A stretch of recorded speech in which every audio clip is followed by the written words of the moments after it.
For instance, we wanted to change this up. Instead of looking at forestry, we want to go ahead and let's say we want to look at all.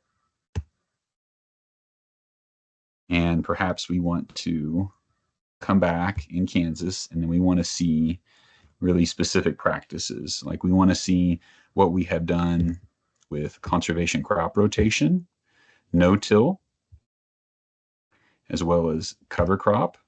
We want to see what we've done with mulch tillage or reduced till.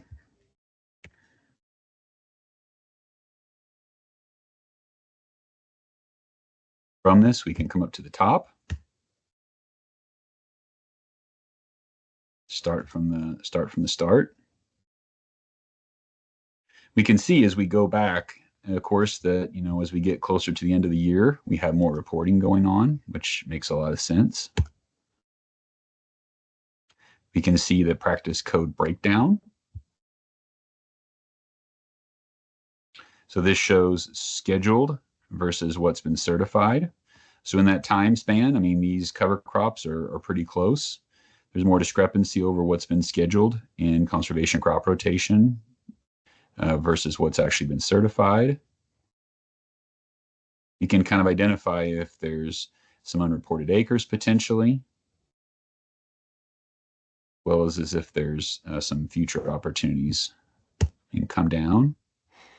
We're already within one state, so we may not find that as interesting. We can come through here. We can find exactly which service centers have had the most acres over time.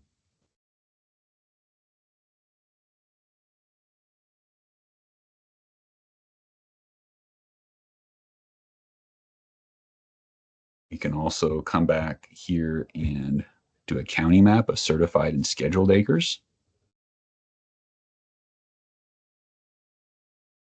Here again, we can use this little tool here to blow it up.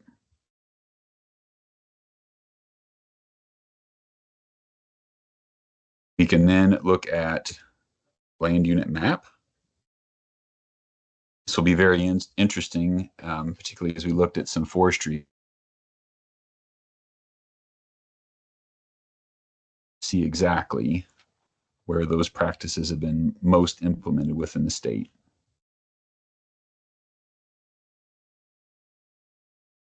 Bear in mind as you see the colors, the 4 or more practices is that green. The 2 practices are the bit lighter green, and then the 1 practice applied is just tan. So the nice thing with that is that you can be able to come through here and sort out some of the noise. You have many of these that have been, make sure that I am filtering out for just Kansas. So if you see here, it included all the states. Took a little bit extra time. But as we come back and we just look at Kansas, then make it quite a bit quicker. You can see here, like on this particular land unit, 133 acres, there was all these practices applied, since 1980. Now realizing that there's a lot of scrubbing of data that has taken place over time. You can see, of course, here the Flint Hills, there's just not as much cropping.